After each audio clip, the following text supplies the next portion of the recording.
So hello and welcome to the New Gig podcast. I'm your host, Elenor Hodgson, and today I'm delighted to be joined by freelancer Elenor Hodgson. How are you doing, Elenor? Hiya, how are you? I'm doing very well. Just for the viewers and listeners before we start, Elenor and I are not related in any shape or form. We're not brother and sister. I'm not related to your husband in any shape or form either. Completely neutral, completely separate. Just happen to have a Yeah. fantastic name. So, Elenor, just to start things off, can you just give us a little bit of background on yourself and also your journey so far in terms of the steps you've made, and also how you end up in the work style that you've chosen today? Yeah, 100%. So I'm originally actually from Estonia. I moved to the UK around 10 years ago. Came here for university and stayed ever since. So initially, um, I actually, that wasn't obviously the plan to kind of stay here, but that's just how life works out. I met my husband here, and now have two kids, and it's just work as a freelancer. So, but yeah, how it kind of started. I actually during my university studies, I would take up internships in the summers. So I would email startups to kind of take up summer internships, and that kind of gave me the first taste of a 9 to 5 job, really. Yeah. And I had like a couple of different experiences. So with one of them, you had to be there like 9 on the dot, and that was like kind of off-putting for me because I know I was doing good work. But you would still get like a look if you're there like 9:05. So Okay. that was like my first time when I thought, I'm not I'm not sure about this. But conversely, I had another internship that was fully remote. So and that was awesome. They had a team of people all from all across Europe. They had a base in Tallinn as well, but just the fact that you could work from home, or I actually went to the UK in the summer just to spend time with my boyfriend at the time, and work at the same time. So I was like, this is something for me. This is something what I want to do in the future. Be able to be flexible, and decide when and where I do my work, basically. But yeah, in terms of when I actually graduated, obviously you just need your first job. You can't be too picky. So I couldn't be like, okay, I'm gonna go for a remote job. And I think, to be honest, when you first graduate anyway, you're probably best off getting that in-person experience, just to see how things work. I ended up getting a job in my field, which I was lucky enough to do. Like I didn't have to do like a retail job, which oftentimes you do have to do because you can't get a job in your industry, let's say. But I managed to get a job as a video editor, actually. So that was actually amazing for me because the company was like a startup style, a lot of young people, a lot of energy, and they weren't as super strict as well. Like you need to be here 9 a.m. at 9 a.m. on the dot. However, they did not have fully remote, or like they didn't have a remote or flexible working policy. So that after like 2 years was like one of the reasons why I decided to leave as well, because although all the work that we did could be done remotely, we weren't allowed to. So that was one of the reasons kind of I ventured out on my own. There's a couple of other reasons as well. Like I knew what I was doing was needed in the marketplace as well. Some of the skills I had developed. So I saw an opportunity and then went for it, really. And it's crazy that we've got as you say there, we've got the technology, we've got the tools to allow this and facilitate this, but it seems to be this blockage in the mindset of certain companies and organizations, some large ones, some small ones, that kind of stop the ability for sort of freelancing, remote work, and flexible work. And it seems to be really something that is limiting companies and organizations.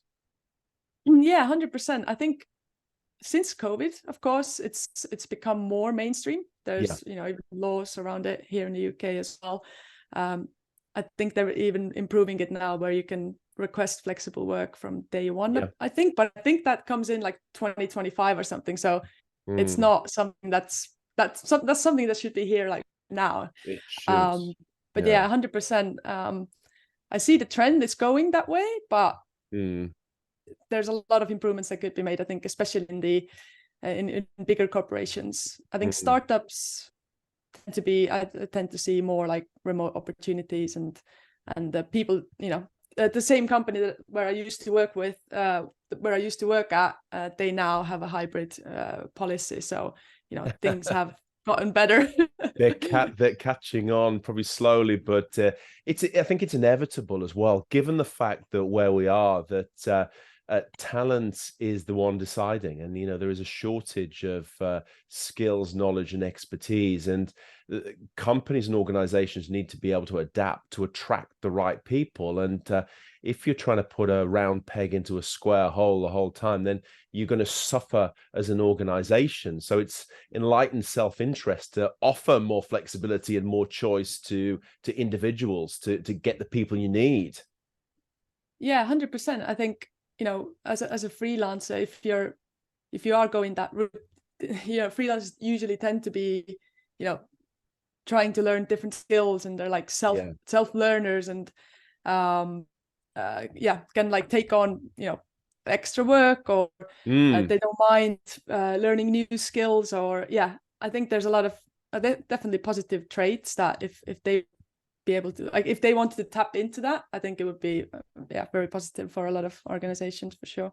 Well, completely. And I see it myself as well. When I work with sort of freelancers and individuals who have this sort of curiosity, have this sort of can-do mindset, and are more focused on delivering value than presenteeism. This just really sort of is such a clash with the sort of the old style thinking of people who have a 9-to-5 job. They see their role and their title first before what they actually do, and are just much slower and more inflexible in terms of their overall approach. So I think it's also for what I see as well, and those more companies are actually evolving more towards an open talent model, because they realize they can bring in the skills and knowledge they need for specific projects, and then be able to pick it up, put it down when and where they need it, is getting stronger from their perspective too. Yeah, 100%. I do think like that's the future. But I guess if you're already an established organization, I guess that's harder to implement. Yes. But if you're starting out as a new business, that's definitely the way to go. 100%. Yeah, and then you don't have the sort of the HR requirements where people have a very old-fashioned mindset of what is a job, and basically these are the bullet points on the job description. You need to fulfill that, as opposed to getting on and delivering value to the organization instead. That's one of the things. But I'd like to just sort of just understand a little bit more about your situation as a freelancer. You've been involved in this for a while, Elenor, and can you say a little bit about what are the benefits, and also maybe some of the drawbacks, some of the negative sides of the freelance lifestyle? Yeah, I think for me personally, it comes down to the flexibility is the main thing for me. So the flexibility of being able to do the work where I want, and when I want, or when I can. So when it comes to me having 2 small children, it doesn't mean that I can work 9 to 5 every day. It means I do my work at random times. I'm multitasking, but I'm getting my work done. I'm doing my work. It doesn't matter when it gets done, but obviously there's a nuance in that. If you need to be on like calls, let's say, at certain times of the day, then maybe it doesn't work for you that well. But the work that I do doesn't involve that many, like being on calls and things like that, on meetings and things like that. I do have that, but not very often, I would say. So flexibility is like the main thing.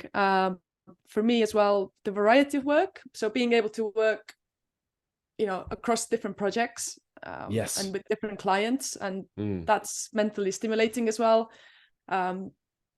I guess at a 9-to-5 job, I guess the one thing I had with my position there was I did feel like in the end I was kind of doing like the same things over and over again, and I didn't really see that kind of improving or I couldn't see that being that much different if I stayed for another year or two. Whereas with freelance, there's been a lot of different things I've tapped into with my skill set and learned along the way as well. So I think the variety of work is huge. But yeah. I think that's interesting because there's Matthew Matola, friend and colleague, who speaks about these accelerated feedback loops. And whereas sort of in the traditional 9-to-5 world, you have to wait for your annual performance review and they take all these points in and you decide where you are. As a freelancer, you're working on projects, and these are sometimes shorter, sometimes longer, but you get that instant feedback. You learn while you're going along. And of course, that makes you, by picking up those skills, that makes you more attractive to the marketplace as well. So I think that's something that shouldn't be underestimated, this sort of constant evolution and sort of learning while you're doing, but also getting this feedback from partners as you're moving along.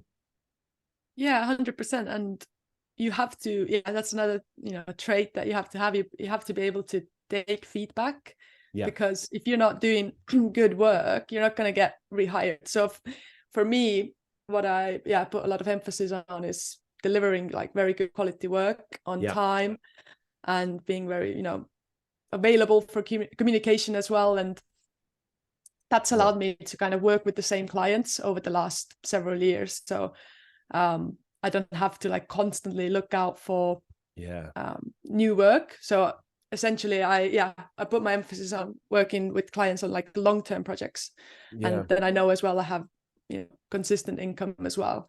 But that's a good balance, and I think that that's something to sort of bear in mind, is the idea of you can build things, but also have sort of a steady base as well. If you can build that up so you can always build from that in terms of the new projects, new activities you've got on.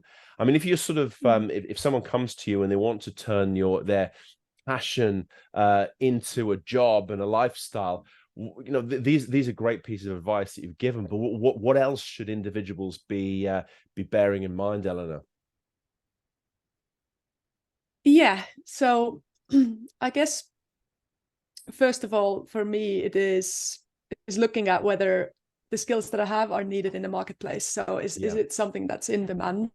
If it's not, then you can learn these skills as well. I think nowadays you have so many resources online. Like that's how I learned, like YouTube and YouTube videos and little tutorials talking specifically like video editing and photo editing when it comes to like the creative side. I think nowadays you have a lot of people creating courses. You have coaches as well. Like let's say a person is like a few steps ahead of me, I could hire them to see what they did. They will help you on that path as well.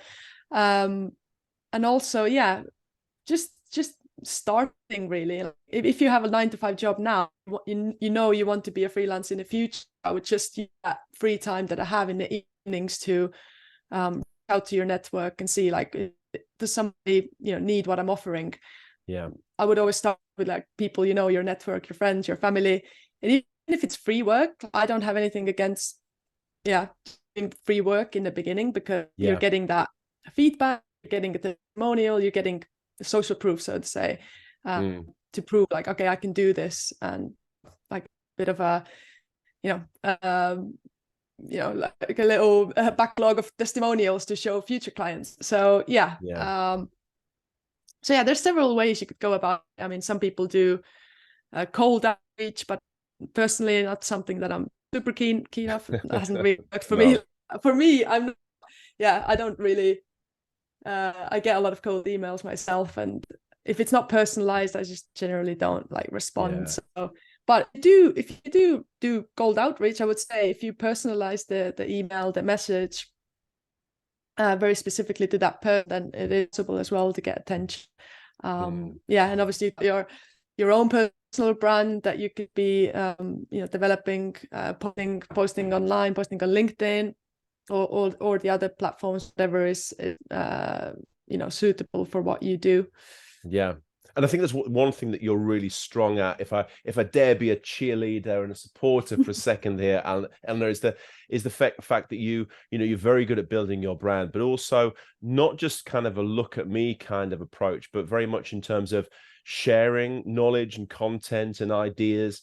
You really sort of go through what works, and it's really educational in terms of the content I feel that you put out there, both in terms of the work you do, but also the lifestyle part of this, as well as the work style element. And it's really by creating a community that I'd say you almost create this persona of a trusted advisor just by your content. And I think that's something that's really, really strong.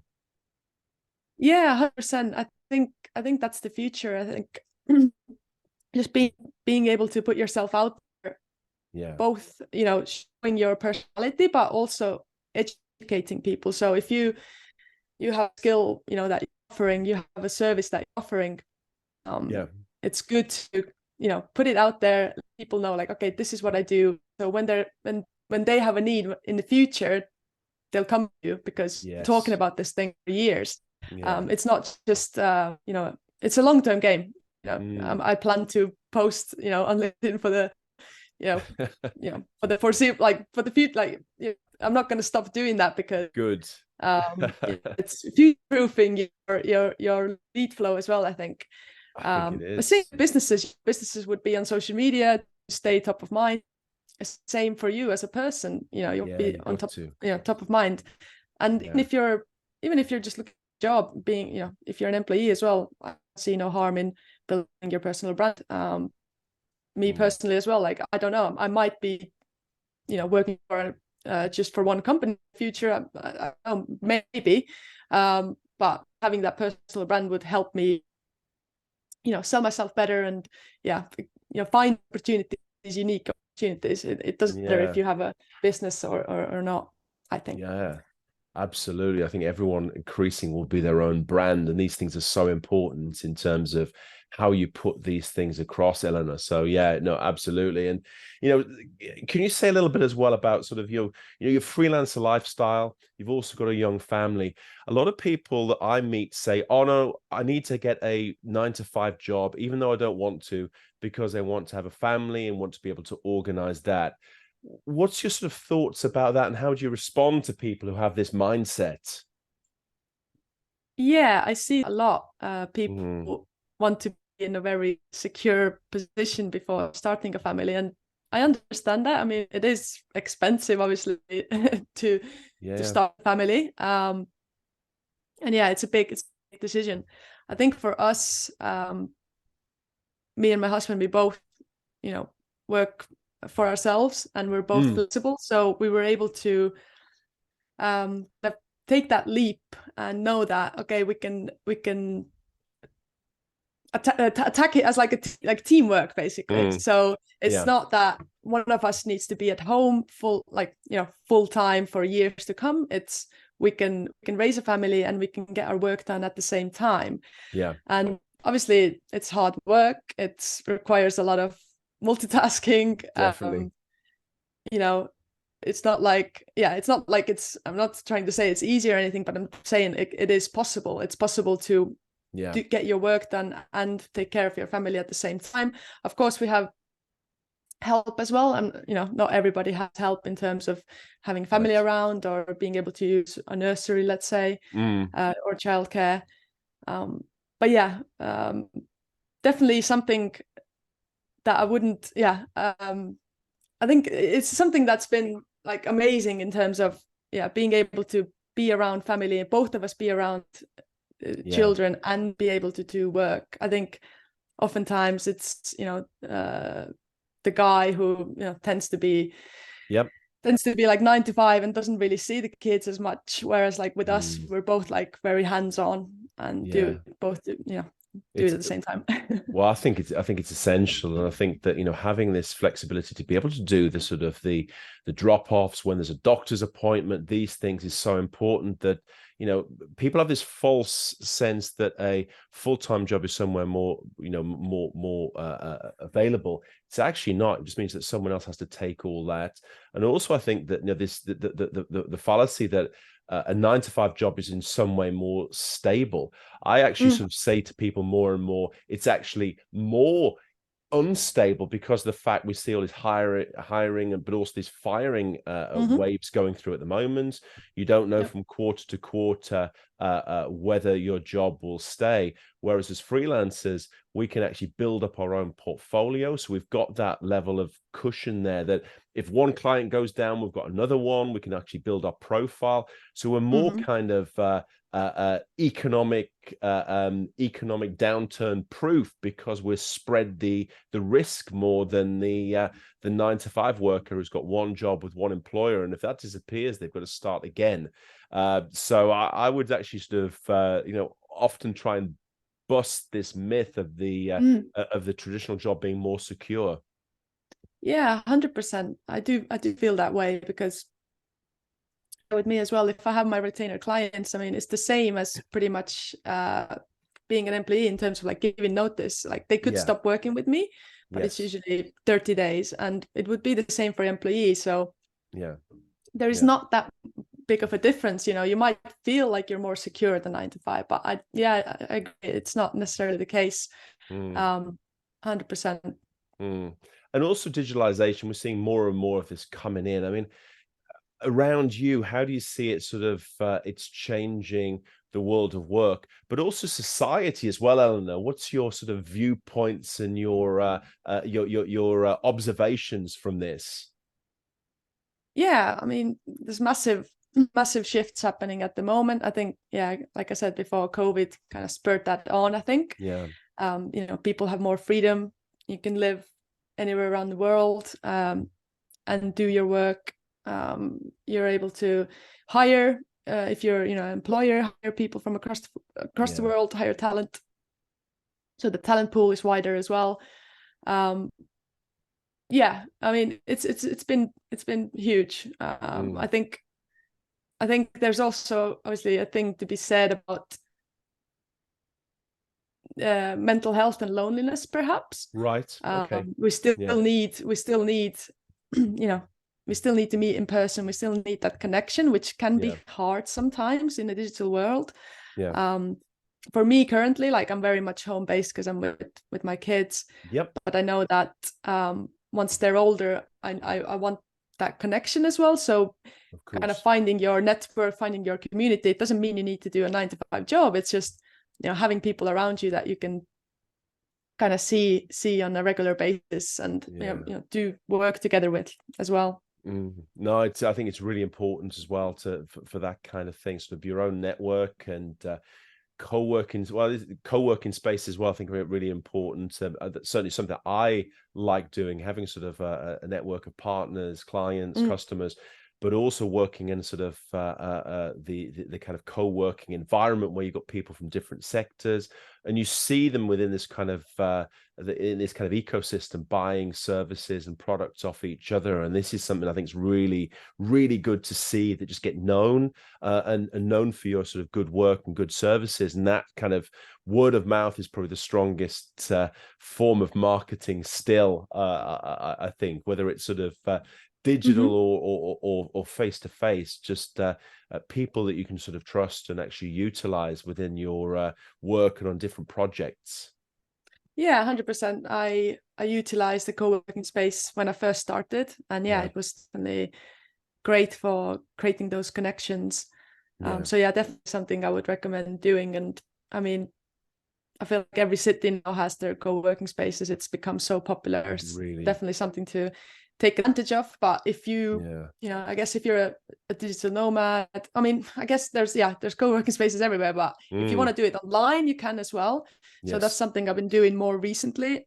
LinkedIn is kind of utilizing it more as a networking tool. So I'm not there to just be like, hey, I want to sell you this. It's more like making connections, people in a similar field, people who do exactly the same thing as me. I'm not seeing them as, okay, they're a competitor. It's more like, okay, what can we learn from each other? Definitely. And jumping on calls with them. I don't think it's, you can just ask, somebody, if you've chatted with them for a while, like, oh, let's jump on a 15-minute coffee chat. So that's what I've been doing. And it's been really great, to be honest. Brilliant. So just to finish off, Elenor, what does the future hold? How do you see this see this progressing? Do you mean like in terms of yeah, like future of Personally and work, the or do you mean sector? personally for me? Both, both. Yeah, I guess for me, I'm just currently I'm very much focused on just kind of doing my work and making sure my children are taken care of and they're all Yep. good. I'm not trying to build like a massive business or anything. I'm just trying to earn an honest income and take Yep. care of my family. I think in the future, when I do have more time, possibly I will scale things up. Yep. That's something I possibly looking at doing, and operating more as an agency rather than a freelancer, possibly. I'm not sure yet, to be honest. It's just yeah, it's just something for the future. But yeah, who knows? I mean, who knows? I could be working for just for one company if there's like a really good like Yeah. offer, or something comes up. Mm. I'm not something that I would say no to. If there is a flexible work and remote working policies in place, then why not? So yeah, I'm just generally being quite flexible and see Mm. what happens. And I like that approach of being able to sort of move backwards and forwards between sort of the freelancing, the sort of full-time job, maybe a job with a few side gigs on the bolted onto it. There's no one model that works. It's just basically taking the opportunities and running with them and creating something around it. I think that's a very strong element, Elenor, within this.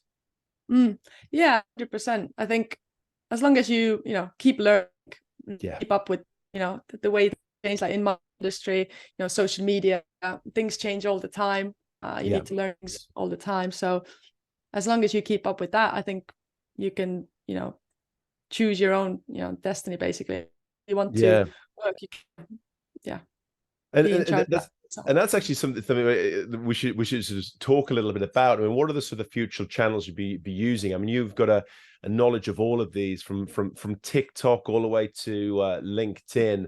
Which are going to be the most powerful channels for individuals to build their brand sort of now, but also going into the near future?